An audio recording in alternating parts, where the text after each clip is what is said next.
Good morning, everyone. We welcome you to our Sunday morning roundtable discussion on this beautiful May morning. Our subject today is everlasting punishment, and we are recording from the Plainfield Christian Science Church Independent, Plainfield, New Jersey, the United States of America. And we're so glad you could join us this morning. And we will start with our morning prayer. One of the prayers Mrs. Eddy gave the students on page 62 of Divinity Course in General Collectania. Study the Bible constantly, daily, and dear one, pray. Ask the divine love every day to give you all that the Lord's Prayer inculcates. Go alone by yourself 1/2 hour every morning and ask God good, thy kingdom come.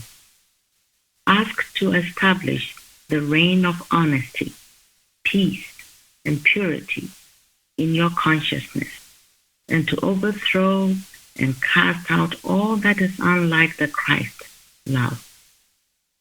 Ask to forgive those that wrong you, even as God forgives you, and see how this must be for you to reflect God. Ask for deliverance from temptation. Ask for patience, meekness, peace, and so may the grace of God be with you. That's beautiful. Thank you. What a beautiful prayer. All right, our watching point.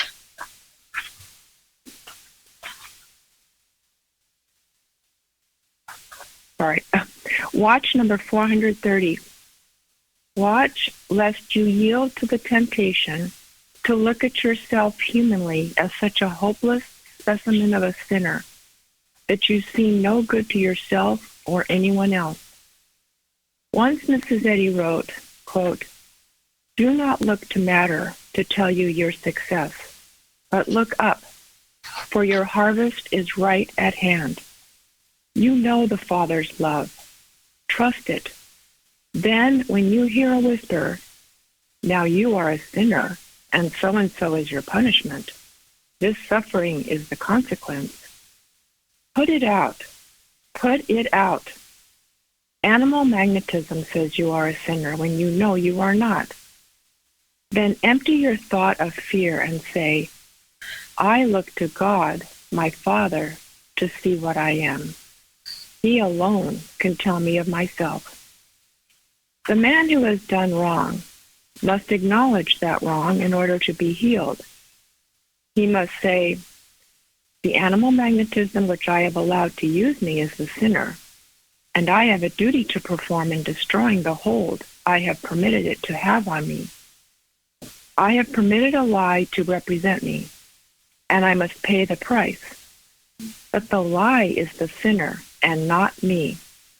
I will watch more carefully in the future to be sure that I do not let animal magnetism represent me, the image and likeness of God.' In science, we should let animal magnetism take the punishment for sin, and we should escape that punishment by escaping from animal magnetism. But man, as the perfect child of God, should never admit that he is a sinner." Thank you. And comments on that? Well, I looked up the word hold because it said that that we had a duty to destroy the hold that we permitted it. And I thought it was interesting because it was like you had possession of it, or it would keep you back or grasp. And so it really doesn't happen unless you allow it. Thank you. Yeah, that's why you don't, they say, the Christians say a foothold. Right. On a toehold, foothold. Strong. Yeah, thank you. Stronghold. And that it does sometimes seem like it's a stronghold, so you shouldn't let it get that far. But it'll keep you back from what you need to do, so it's holding you back from being that expression. And Mrs. Eddy says that Christian science and divine love is omnipotent, It is indeed adequate to unclasp the hold and to destroy sin, disease, and death. Jeremy? An old theology would, I mean, this is directly opposite the old theology. Old theology would make you feel like it's like blasphemy to say you're not a sinner. That's exactly right. And listening to this is old theology that's talking to you when it tells you these things. And that's why she says, put it out. You can't be nice to that voice. It's the tormentor, and it will torment you day and night if you don't put it out.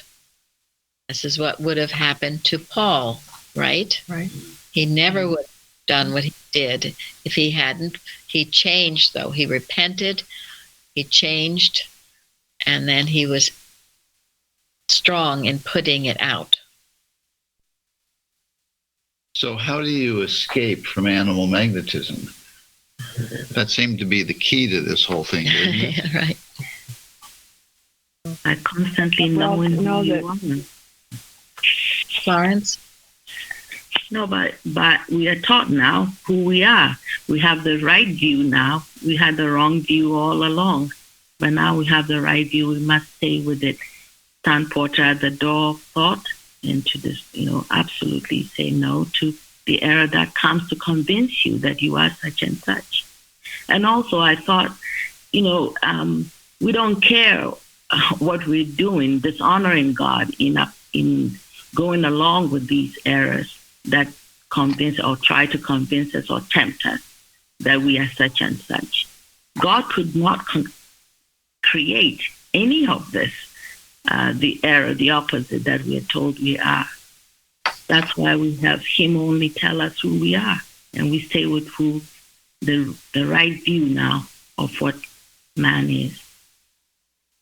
Thank you. Thank you. Yeah, it requires constant diligence, doesn't it? Yes. Yeah. And besides this, giving all diligence. So, yeah, that's what it takes, and we'll focus on some of those qualities of God that are in the responsive reading this week. Anyone else that wanted to speak to the watching point?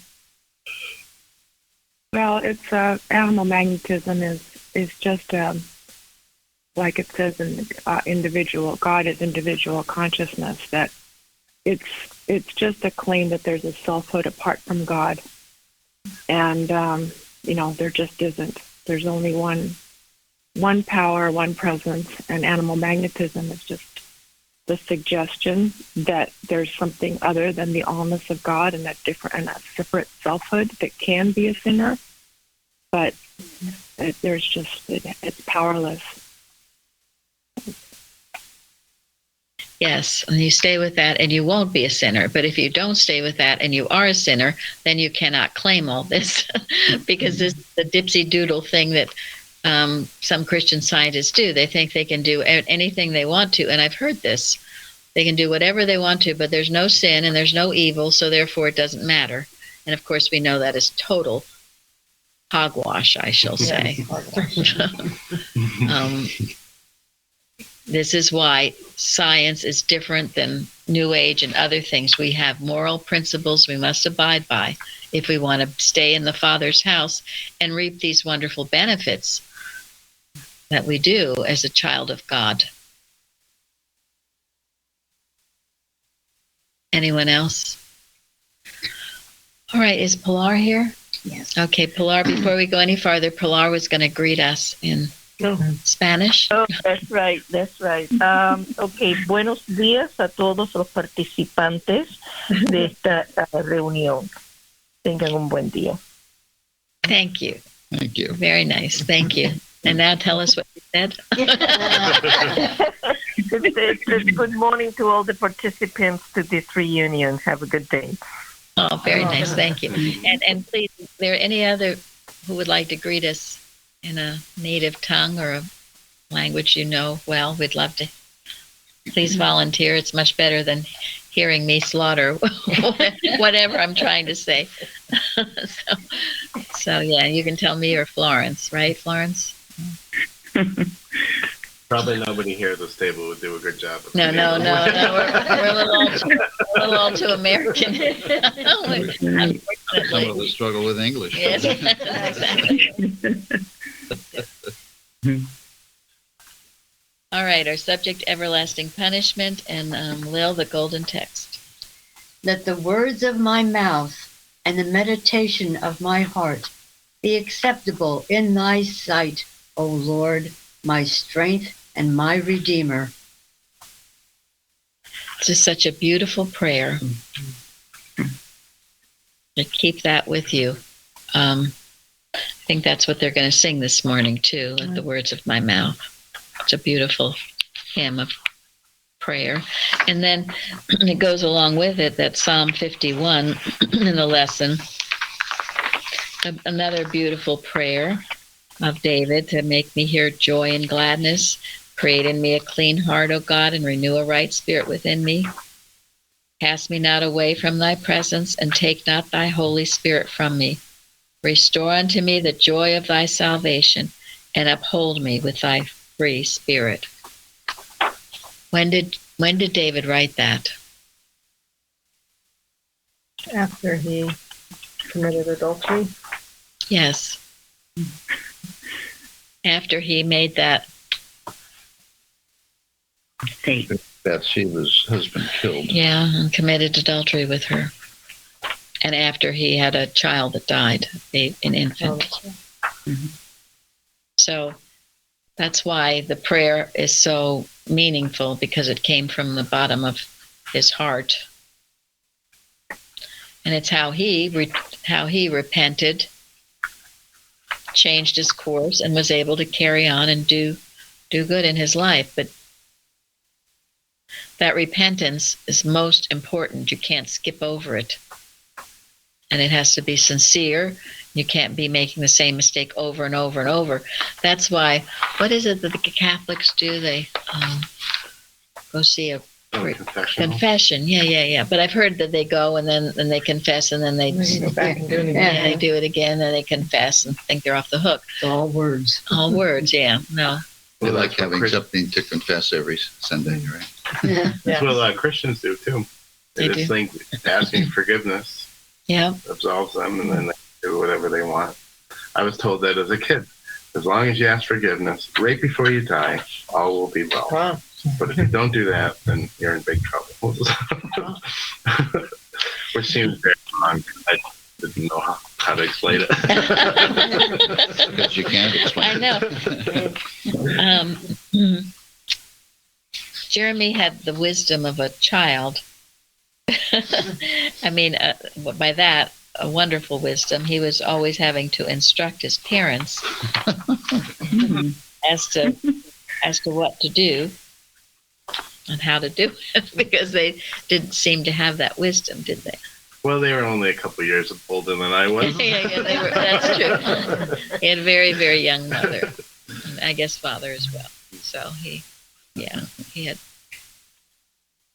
to lead from the bottom occasionally. That's right, and that does happen sometimes.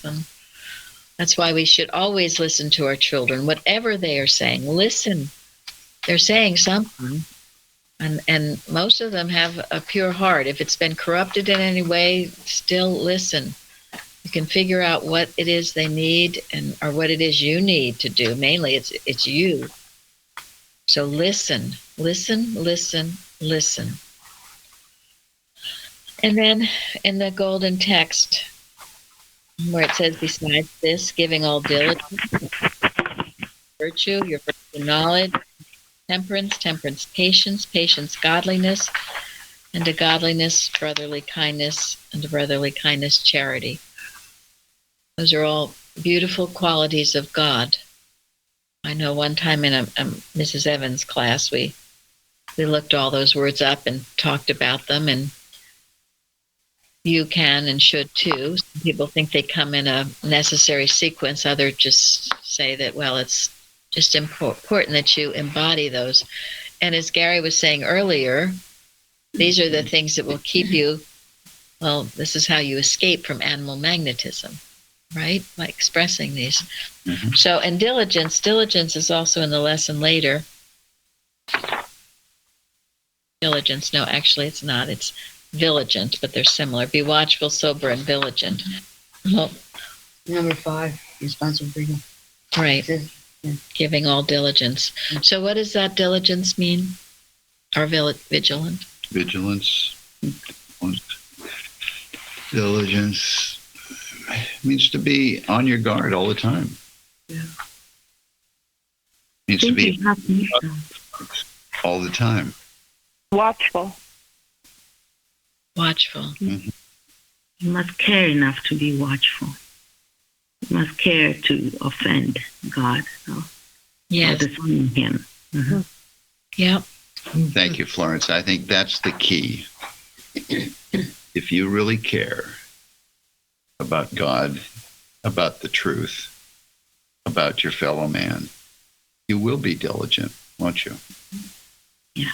It's only if you don't care that you're going to get sloppy and lazy. Yeah, thank you for that. Because certainly apathy does feel like the opposite of vigilance. Vigilance sounds like it's for your whole heart. The one that Jesus said to love God, for all your heart, your mind, and your strength. I think it was him. Mm-hmm. Yeah. I think vigilance has a root, like an energy or liveliness to it. It does. Yeah. Thank you. Yes. Yeah. There was something I think that Carrie sent from the Barnes Notes on the Bible. Well, this is virtue, but it's not a tame and passive thing. It requires great energy and boldness. For its very essence is firmness, manliness, and independence. Mm-hmm. And that's virtue, which is that on the list? Mm-hmm. Yeah, it is on the list. Add to your faith virtue. Yeah, so that because sometimes you think of a virtuous person as what, like a nun in a monastery. Yeah. I like that's a great definition. When you're teaching your children to be virtuous, it's not tame and passive. It requires great energy, boldness. For its very essence is firmness, manliness, and independence. Like that, when Mary Baker Eddy describes the old Christians, and they loved Christian Science, and she talks about their boldness and standing for the truth and would not put up with anything that offended God. That's not how she put it. It was more beautiful how she put it. But they were bold and spoke. They were loving and kind, but they didn't fear speaking the truth and taking hold of the situation with the authority of Christ. Yes. We saw this week, some of us saw the sequel to the 7 churches of Revelation, the times of fire. This was the times of deception. It was the last 4 churches. It was being live streamed over the weekend. It still is today at 1:00 of Central Time, which had me a little mixed up. Central Time. If anyone still wants to watch it, you can. Yeah, I think it's patternsofevidence.com, I think. Patternsofevidence.com. Yeah, I think that's where you had to go. Yeah. But it was very interesting. I'm sure at some point they will come out with a DVD, but we have our Bible study in 2 weeks too. But it was interesting. And in one of the things, I believe it was the Church of Sardis, and we'll talk about it more later, but it was a lot of the lack of watching. I think that's what Tomlinson says too. You let down your guard, you're no longer diligent or vigilant, and all hell breaks loose. So this is why we watch, why it's such a major part of what we do, our church.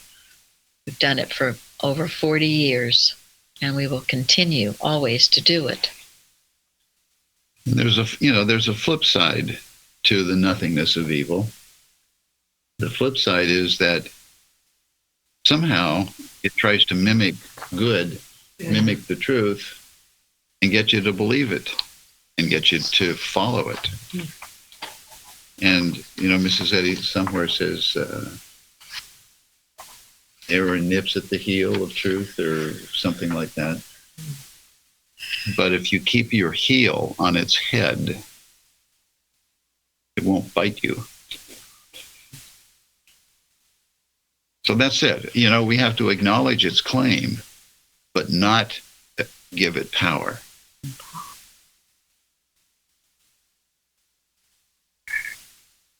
So we won't go through all of these qualities, but it is well to think about them and maybe look up their definitions, like that one on virtue. It's different than what you might think it is. And to make sure you are imbibing it. When you live that Christ, it is an armor against all the darts of the air of the wicked, isn't it? It's a complete protection for you. So before we go into that, there was something I wanted to share. Now, Jeremy will put this on the website, something that I had. I'm pretty sure Jim from Arizona had given it to me years ago, and I came upon it recently, and this is the 91st Psalm, according to Bliss Knapp, his interpretation of it.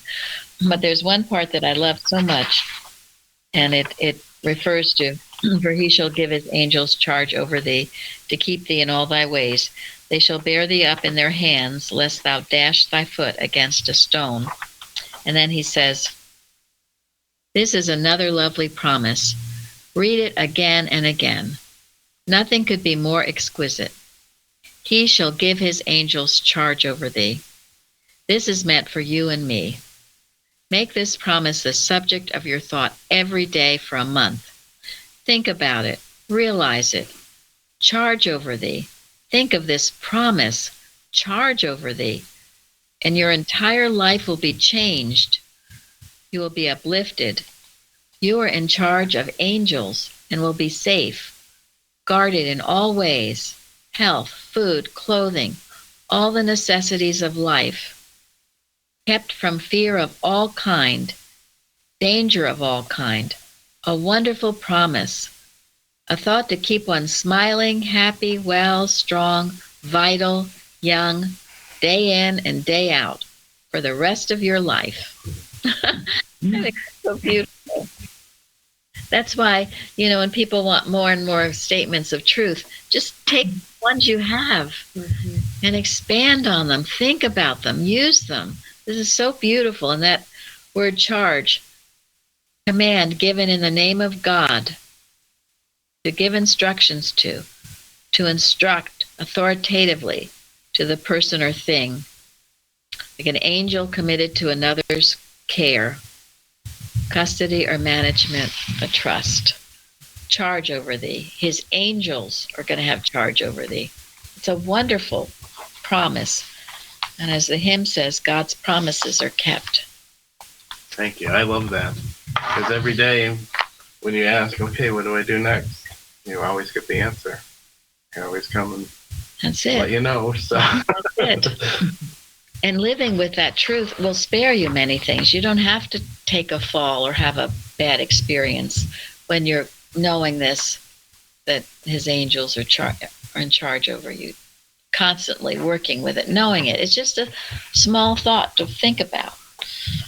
But that's why that 91st Psalm, and Mrs. Eddy had great regard for it, is so invaluable. And we do have the Liberator full of articles about it as well. All right, let's see now. Then we have the wonderful story of Saul being converted to Paul.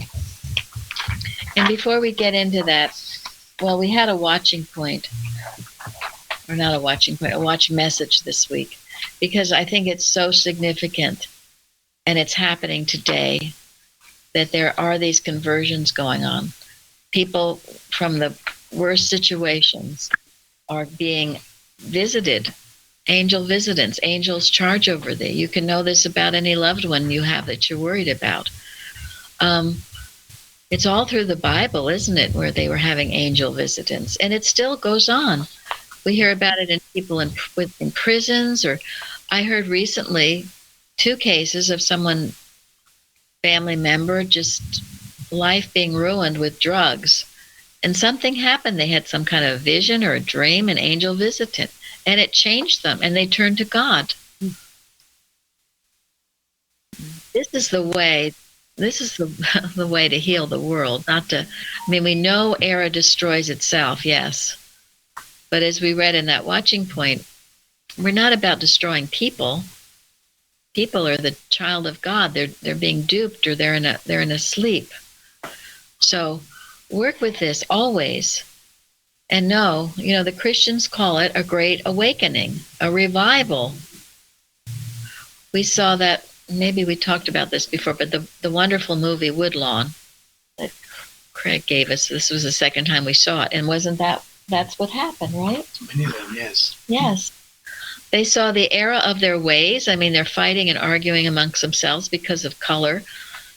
They knew that was wrong. The Christ presented to them, and they had a wonderful revival. Thousands. It started with a football team, but it ended up with thousands being awakened.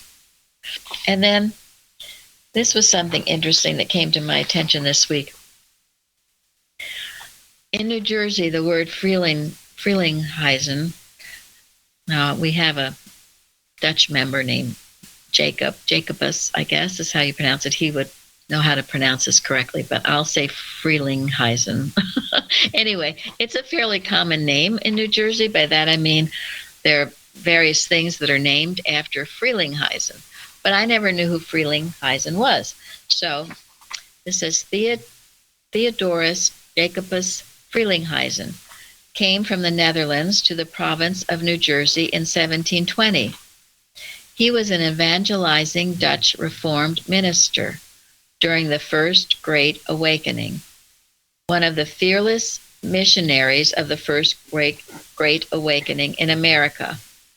He trained young men for the clergy, often ordaining them without permission. Frelinghuysen actually served as a precursor of the First Great Awakening, where his evangelistic contributions culminated in a regional awakening within the Middle Colonies. His ministry was greatly assisted by the efforts of Gilbert Tennant and George Whitefield. They're known Christians from the past. Notably, none other than Jonathan Edwards himself credited Frelinghuysen with the beginning of the awakening in New Jersey. And then this is a quote. But this shower of divine blessing has been more intense. There was no small degree of divine blessing in some parts of the Jerseys, under the ministry of a very pious young gentleman, a Dutch minister, whose name, as I remember, was Frelinghuysen. End quote. That was, I guess, John Edwards. Frelinghuysen's effort led to the charter in 1766 of Queen's College in New Brunswick, now Rutgers University, and Frelinghuysen Hall on the New Brunswick campus of Rutgers is named after him. The First Great Awakening, symbolized by Frelinghuysen, is coming to churches and leaders again today. Well, here I've lived in New Jersey all my life pretty much, and I never knew that. And I thought, I've heard about it. It's not just New Jersey, it's in all these states. You all come from states and countries where there have been great awakenings going on. And when these great awakenings go on, they plant seeds. What is that one? The one, Florence, what's the name of that one we talk about? Azusa Street? Azusa Street. Yes. Mm-hmm. Yes. Angeles. The effects of that is still going on. Yeah. The seeds are planted. And who knows, maybe it was this seed that was planted so many years ago in the 1700s that resulted in this church here. The Plainfield Christian Science Church Independent rising up. And all of these diligent and vigilant workers, which is what it takes to carry it on. People can do it for a week or a month or maybe a couple of years. But for 40 years, something different. You've got to have a great love for Mrs. Eddy and for the science and set your face like a flint to Jerusalem. So I thought that was interesting because with Saul's conversion to Paul, he had a great awakening, didn't he? Yes. One of the, we had some beautiful things sent from Carrie this week. And one of them about Paul said he was fasting. Those 3 days he was blind. He was pretty much fasting, right? He had to just face his own thoughts. What was it that kind of triggered all this with Paul? Do you remember? Was it the death of Stephen? Yes. I think Stephen. Okay. Yes, Stephen. And what happened with Stephen? And who was Stephen? Stephen was a member of the early church that, he was one of the ones that really had a lot of, power in Christ and had gone about, doing his thing and made a name for himself, which is why Paul and everyone came after him. So. That's true. And then when he was being stoned to death, led by Paul, or Paul was part of it, what happened? He forgave them. Yeah, he forgave them. He saw the angel. His face was like an angel. Yes. And that had such an effect on Saul. Yeah.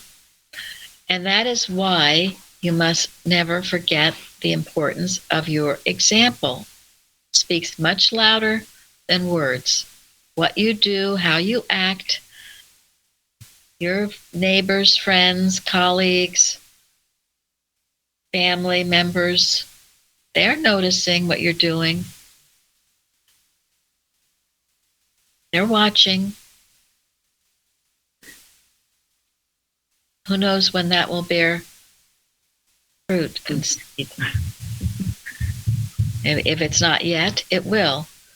Just like this going on in New Jersey all these years. And here I never heard that story, and I should. Why isn't that taught in the books in school? And as I've said, I do know Newark was the new Ark of the Covenant. That was the name of Newark, new Ark of the Covenant. And Plainville was known as for the city of churches. I was thinking today, in some regards, what has happened to America in many ways. We've had such great freedom here. Originally, we were thought as the New Jerusalem. It was started on all the foundations of God and prayer. But with great freedom, also what happens with great freedom? There must be what? Great responsibility. Yes, great responsibility. You cannot consume it upon your lusts. And where we see the blighted areas and the troubles going on, it's where it has been consumed upon its lust. And God is not in that picture. Where it hasn't, and people have been diligent in following God the best they can, what happens is tremendous. And thank God that is also still happening here. But, some of these cities now that seem blighted, but that doesn't mean anything because the seeds are growing really, and who knows what will transpire. Anything's possible. Again, the conversion, pray for that. There'll be an awakening from the worst sinner, the one he was persecuting the Christians, to the one, drowning in drugs and other things, to the ones in the prison cells, the gangs, all of these people. When God visits, tremendous thing can happen. Yeah, Parsons years ago had sent this video about this man that was in prison. He was a Muslim. He never even he said he never heard of Jesus, never even contemplated the thought of forgiveness. But when he got that visitant, it said all that, and it completely changed his life. I believe he's a Christian pastor in Canada now. So. I do. I remember that part. Yep. And you can look for them on YouTube. They're all over. People who had this something coming over them that's changed them in a moment, right? In a moment. And if you watch that video, get ready to cry because it's gonna get you. Yeah. Amazing. Yeah. One of the things in that 7 days of Revelation that we saw, it was the city of Laodicea. They commented, because the ruins there, at two huge theaters, right? And they had them, so whatever time of day you could go and watch something, an amusement park, in other words, great amusement. And part of that was certainly its downfall. That's why we must be careful about what we consider to be our amusement. Just idle amusement. How we use our time and money. Exactly.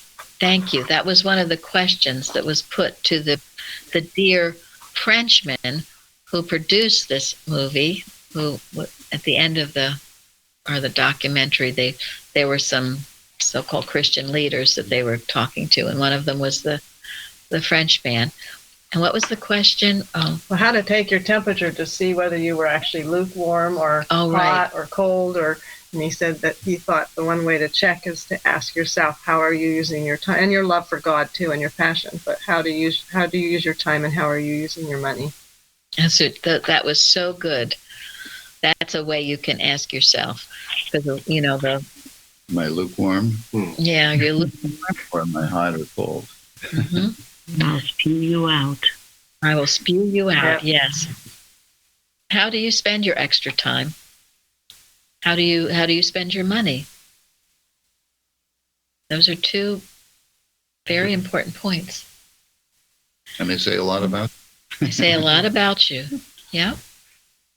It shows that the reformation must take place. It's not just God forgives me as I accept wholeheartedly, and now I repent and reform. It's doing it different now. Important. Thank you very much. And you want to. You've had, that's the grace the amazing grace that comes over you. You want to do this. It's all left behind. There beautiful articles can be put on the carousel. I know Carrie sends them to you, Jeremy. So one's True Satisfaction by Ella Hogue, because a lot of these I can't get into all of it. SelfDenial by Chadwick, and Paul's Demonstration by Sophie Stoltz. But one of the things in True Satisfaction, because where are you getting your satisfaction, right? And if it's not in God, then there's something quite not right. And there's a quote, this beautiful quote from Mrs. Eddy, Pulpit and Press, page 3. The river of his pleasures is a tributary of divine love, whose living waters have their source in God and flow into everlasting life. We drink of this river when all human desires are quenched, satisfied with what is pleasing to the divine mind. Mrs. Eddy. And so, yes, therein is found true satisfaction. Otherwise, you're looking in vain, including spending days in amusement parks or other things. I personally don't care for them, but I don't mind. Other people I know do like them, as long as you don't make a god of them. I think Carpenter was once asked that question. I believe it was his daughter asked it, right?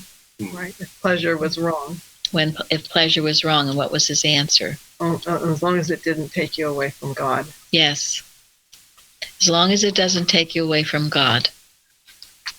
And many of these things, you can become closer to God, certainly, or close to God. I'm not necessarily saying amusement parks, but sometimes walks in nature, other things you like to do. If you're communing with God, just don't let it become a god. So the true satisfaction, we must find that in God. And then self-denial, this was the one by C.W. Chadwick. And he says, mortal man for a brief space of time surmises a way of his own, finds pleasure and satisfaction in things pertaining to the world, resorts to worldly policies, is controlled by them, loses sight of the golden rule of justice and honesty, and caters to public opinion, only to surrender at last to the truth, whose ways are not man's ways, He reaches eventually through multiplied trials and experiences where he can say with the wise man, all is vanity and vexation of spirit. Up to this point, he has been traveling his own road and seeing thousands upon thousands going in the same direction. He has mistakenly said, my way is right, when everything was moving along smoothly. Earth's possessions increasing and public opinion endorsing. Truth came to this deceived one and said, love not the world, neither the things that are in the world. But the desire for the good was smothered, hence the reply, go thy way for this time, and let me go mine. It was no effort to love the world in its ways, but to depart from it involved adherence to principle, which principle demanded self-denial. Therefore, it was rejected. With this mortal, there was something at stake. In his own estimation, there was something to be lost in the denial of self, and he did not care to be the loser. Sounds familiar, doesn't it? And that's why we say the path is what? To God. Straight and narrow. Yeah. Yeah. It's not this wide, big highway. Thank you for that. It reminds me, again, of what Mrs. Eddy said of Jesus in retrospection and introspection, that he had holy humility, unworldliness, and self-abandonment. So I love that. Beautiful. I'm thinking of that a lot. So. Thank you for remembering that. That's beautiful. And this goes along with another will say, go thy way for this time. When I have a convenient season, I will call for thee. That was one Mrs. Evans talked about a lot because it's so easy. I'm just not ready yet, maybe down the road. I just need to suffer more. Exactly. That's right. And they will. They will, and that's the thing. They can continue, but eventually it will blow up, won't it? It will. It can't help but, because if it's not of God, it will. I like the pearl of great price. When Jesus was speaking, when those people were ready, I think, to hear, and he spoke directly. He says, when you find that pearl, the man goes and sells all he has to come get it. then he has something. Yes, he really does. So, and then the article by Paul's demonstration speaks about, you have to go, Jeremy? Never mind. Okay, go ahead. About the condemnation, and how Paul could have indulged in condemnation. You do feel badly for a while, that's bond and purpose, but then you've got to get on with it, right? You can't just let it drag you down. So, I was going to speak a little bit, someone, David, on the forum asked the question, about where Kimball says, very often scientists are the most confused people on earth. The material universe is nothing and represents nothing, while spirit is everything, but we seemingly have to live in the material. And then he says he's confused also. So, and I remember I spoke to him about this, but sometimes this is a hard thing to get. So Jeremy quoted some good things. All of you wrote good things on the forum. I wish I could spend more time on it, but anyone want to answer that question? Yeah. Sure. Christian Science, the most confused people on earth.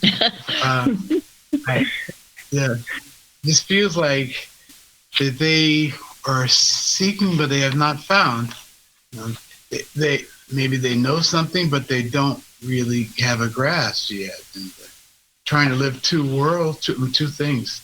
Mm-hmm.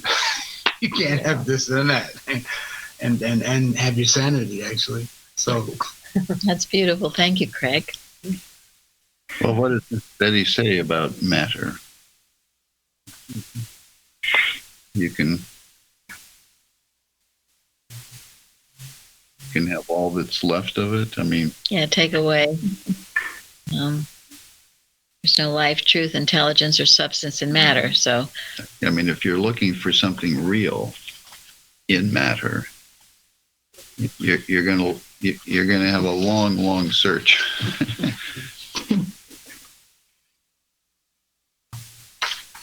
And it's what, yeah, I mean, it's what we see with our eyes, but we should be seeing with our spiritual sense. It's what we hear with our ears, but we should be listening with our spiritual sense. And does matter tell us anything that's useful? No. Yeah, and in questions and answers, I think Mrs. Eddy addresses it saying, well, how do you even know we're in this condition? Only by your material senses. So in other words, the whole thing is delusion.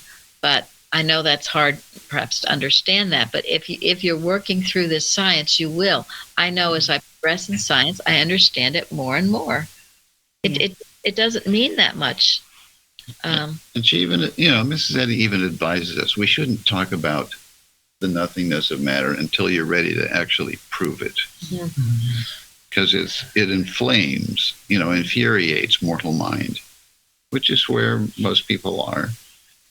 And why turn them off unnecessarily? It is the spirit that quickeneth. It's the spirit that gives life. It's the spirit that is life. So let's work on that so that we feel it, so that it's real in our lives, because it heals everything. And then, we will grow into a better understanding of the elusiveness of material sense. Work with something more simple, like he's giving his angels charge over you, and then grow in your understanding. Start off with the more simple things, and then you'll progress. Carol? And it's a scientific statement of being. We're not seeing, what we're seeing is what we think we're seeing. It's the beauty of God, but that's the way we see it now. And as we grow and we learn, we see more of the beauty of God and not the nastiness that comes along with the material senses. Thank you. Yes, that's something I often think of. We see through a glass darkly, but soon we will see face to face. Right now, Florence, you were saying this. Yeah, the scientific statement. Yeah, to me, the scientific statement of being. That's why teaches us that and teach the children that.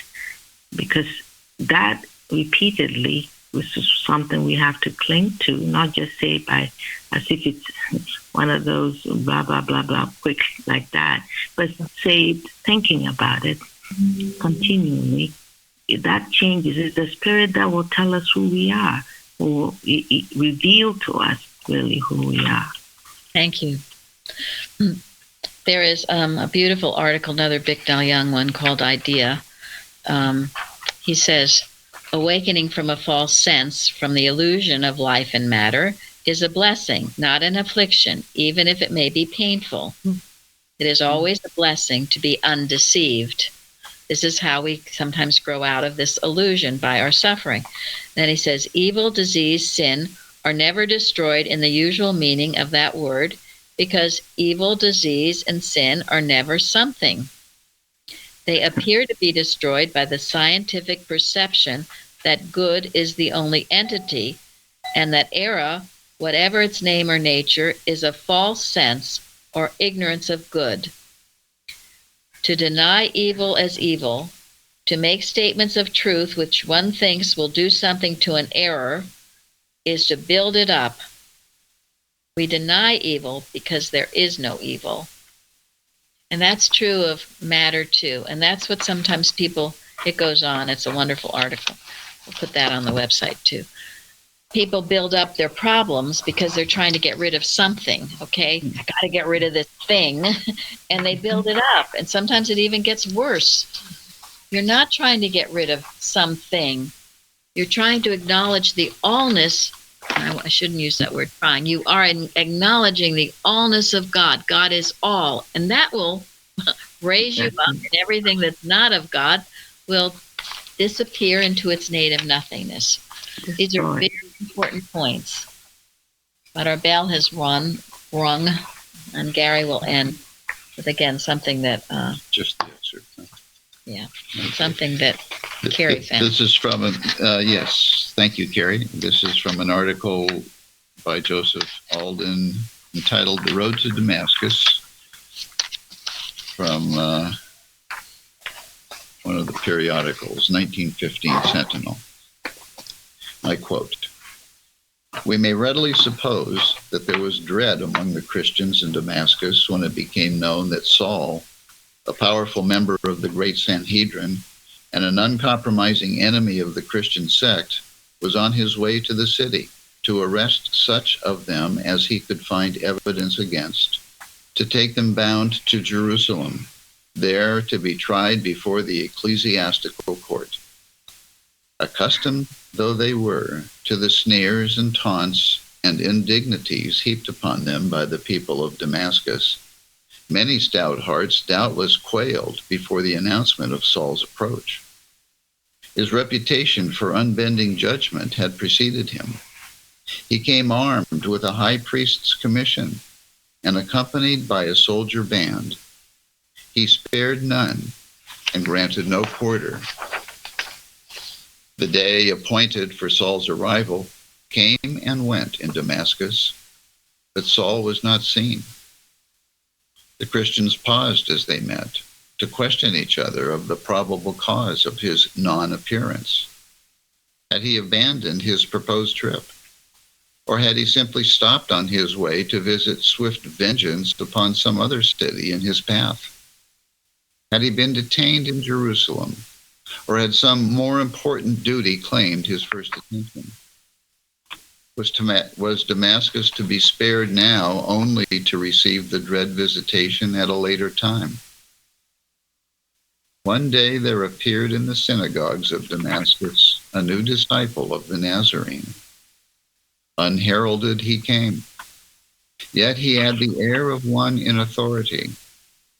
His face glowed in the reflected light of an inner vision. Upon his brow sat dignity and learning.